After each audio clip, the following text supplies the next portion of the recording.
nosso Deus.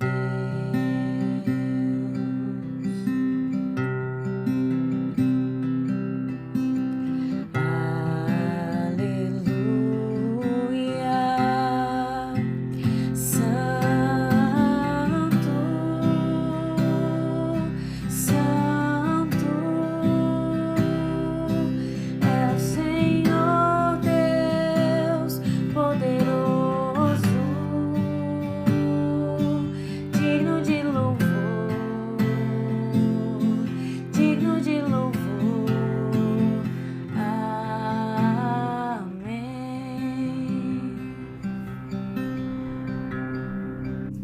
Um dia de cada vez caminhando pela Palavra de Deus com reflexão, propósito e vida real. Seja muito bem-vindo ao Bíblia 365 na prática. Hoje é o dia 203 da nossa jornada, dia 22 de julho, e seguindo o nosso cronograma, os textos de hoje são Juízes capítulo 5, Atos capítulo 9, Jeremias 18 e Marcos capítulo 4. Abra o seu coração, prepare o seu secreto, permita que o Senhor fale a você. Se esse projeto tem feito sentido, siga nas plataformas e compartilhe com alguém que você sabe que precisa dessa palavra hoje. E sem mais delongas, Juízes capítulo 5. É o cântico de Débora e Baraque, após a vitória do capítulo anterior. Na Bíblia, cantar depois de uma grande intervenção de Deus é uma forma de preservar a memória do que ele havia feito. Assim aconteceu com Moisés, com Davi em diversos salmos e agora com Débora. O centro do cântico é a fidelidade do Senhor. Eles bendizem a Deus porque os líderes se levantaram e o povo se ofereceu voluntariamente. Toda a canção é um convite para que reis, príncipes e todo Israel olhem para o Senhor e reconheçam que foi Ele quem entrou na batalha. No cântico, Débora diz: "Avante, ó minha alma, firme". Ela fortalece a própria alma, lembrando-se da fidelidade de Deus. Essa é uma prática bíblica e uma dica para nós.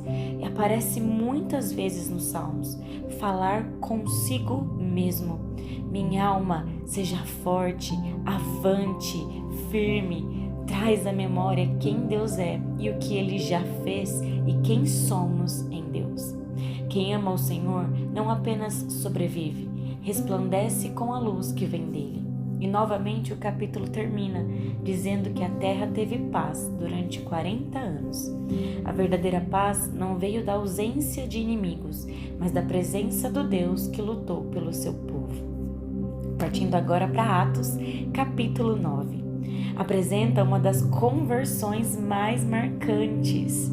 Saulo não estava procurando Jesus, estava procurando cristãos para prendê-los, respirando ameaças e morte. Ele seguia para Damasco convencido de que estava servindo a Deus enquanto perseguia e matava cristãos. Mas no caminho, uma luz do céu interrompe sua jornada e ele ouve: "Saulo, Saulo, por que me persegue?" Saulo pergunta quem era aquela voz e a resposta de Jesus surpreende: "Eu sou Jesus, a quem você persegue." Jesus não diz apenas que Saulo perseguia seus seguidores, mas a ele próprio. Tocar no povo de Deus é tocar no próprio Cristo, que se identifica completamente com aqueles que lhe pertencem. Aquele homem que saía de Jerusalém, cheio de autoridade, chega a Damasco completamente dependente. Durante 3 dias ele fica cego, em jejum e oração. Enquanto isso, Deus prepara Ananias. Naturalmente, Ananias tem medo, afinal conhecia a fama de Saulo. Mas Deus responde: "Ele é para mim um instrumento escolhido. Vá até ele." Deus escolheu Saulo e junto com o chamado vem uma palavra: "Eu lhe mostrarei quanto deve sofrer pelo meu nome." O mesmo homem que havia causado sofrimento agora aprenderia a sofrer por Cristo. Ananias obedece, entra na casa chamando Saulo de irmão. Que transformação! Poucos dias antes, Saulo era o terror dos cristãos. agora ele é um irmão na fé. As escamas caem dos seus olhos, ele é cheio do Espírito Santo, batizado e imediatamente começa a anunciar que Jesus é o Filho de Deus. Aqueles que o conheciam ficam admirados porque o Evangelho transformou a identidade. Saulo não passou anos escondido antes de testemunhar. A sua convicção sobre quem era Jesus já era o suficiente para começar a proclamar o Evangelho. O capítulo mostra uma igreja que tinha paz, edificava-se, caminhava no temor do Senhor e no consolo do Espírito Santo crescia em número. O crescimento saudável une duas coisas: temor e consolo. A igreja continua crescendo porque Cristo continua agindo por meio de servos que aprenderam primeiro estar com Ele. Partindo agora para Jeremias, capítulo 18. Começa com uma ordem: levante-se e desça à casa do oleiro. Lá ouvirei as minhas palavras. Isso é muito interessante porque Deus não chama o profeta para o templo, nem para um lugar extraordinário, mas para uma oficina comum, onde um homem trabalhava diariamente moldando vasos. A voz de Deus não está limitada a ambientes religiosos. Quem anda com Deus aprende a ouvir a sua voz no dia a dia, no comum. Jeremias observa o oleiro trabalhando, vê um vaso estragar em suas mãos e, em vez de jogar o barro fora, o artesão começa novamente, formando outro vaso conforme lhe pareceu melhor. Então Deus pergunta: será que eu não posso fazer assim com o meu povo? Como barro na mão do oleiro, assim são vocês na minha mão. Deus tem autoridade para moldar, corrigir, reconstruir, até mudar o rumo anunciado conforme a resposta do povo. Por isso ele diz: se uma nação se arrepender, eu retiro o juízo. Se uma nação abandonar a obediência, também posso retirar a bênção prometida. Não porque Deus é instável, porque Deus não é homem para mentir, mas porque o seu relacionamento com as pessoas, ele é real. Suas advertências sempre carregam um convite ao arrependimento. O objetivo do juízo não é destruir, mas conduzir o povo à vida, porque de maneira natural, por consequência, a rebeldia nos tira desse lugar de bênçãos do Senhor. Então, o juízo de Deus sempre é para conduzir ao arrependimento, para que possam receber realmente aquilo que o Senhor tem. Então, Deus anuncia: estou forjando uma calamidade, convertam-se. É impressionante perceber que mesmo enquanto Deus está dizendo sobre o juízo, Ele oferece portas de retorno. Mas a resposta do povo aqui é: não, é inútil, seguiremos os nossos planos. Eles preferem a dureza do próprio coração à voz do oleiro. A idolatria já havia deformado tanto sua percepção que o arrependimento parecia perda de tempo. E essa é a gravidade do pecado. Ele não apenas nos afasta de Deus, mas nos convence de que está tudo bem permanecer longe do Senhor. O capítulo termina com Jeremias sendo alvo de conspiração. O profeta que intercedia pelo povo agora é perseguido pelo povo. Seu lamento revela profunda dor diante da injustiça. Diferente de Cristo, que orou pelos seus inimigos, Jeremias pede juízo. A Bíblia registra honestamente sua oração, não esconde nada, mas também não diz que é um modelo para nós. Mostra um profeta cansado, ferido, perseguido. Ainda assim, permanece uma verdade: Deus continua sendo o oleiro, mesmo quando o barro resiste, mesmo quando as pessoas rejeitam sua voz. Ele permanece soberano, justo e disposto a reconstruir todo aquele que se deixa moldar por suas mãos. E para finalizar o dia de hoje, Marcos capítulo 4 reúne várias parábolas sobre o reino de Deus.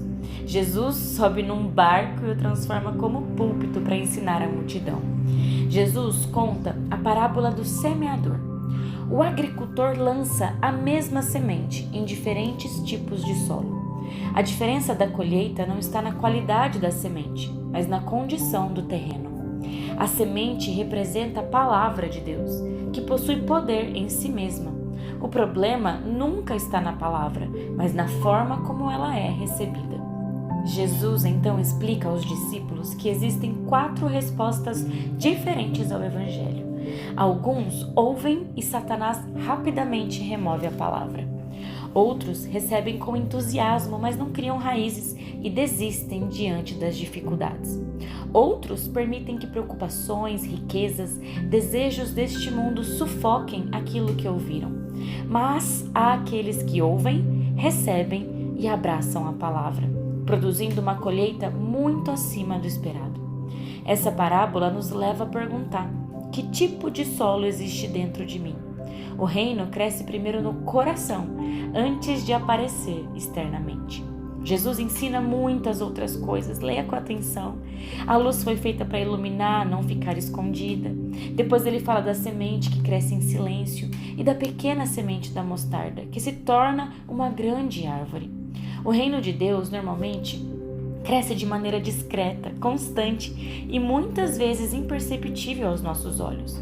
O agricultor não faz a semente crescer, ele apenas planta e confia no processo que Deus estabeleceu. Podemos ser fiéis na semeadura sem ansiedade pelo resultado imediato, pois sabemos que Deus trabalha. Muitas vezes ainda não enxergamos nada na superfície e o Senhor está trabalhando na profundidade. O capítulo termina com Jesus atravessando o mar quando uma tempestade violenta surge. Enquanto os discípulos entram em pânico, Jesus dorme tranquilamente. Depois de ser acordado, ele repreende o vento e o mar. Tudo se acalma. Então faz uma pergunta: por que vocês estão com medo? Ainda não têm fé?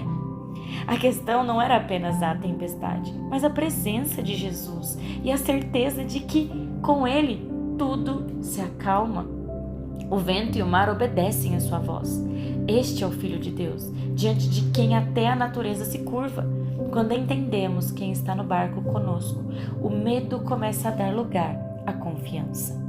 Querido Deus, obrigada pela tua palavra, obrigada porque o Senhor é fiel, obrigada porque podemos ter fé no teu amor, confiar e crer no teu amor sobre as nossas vidas, o amor que lança fora todo o medo.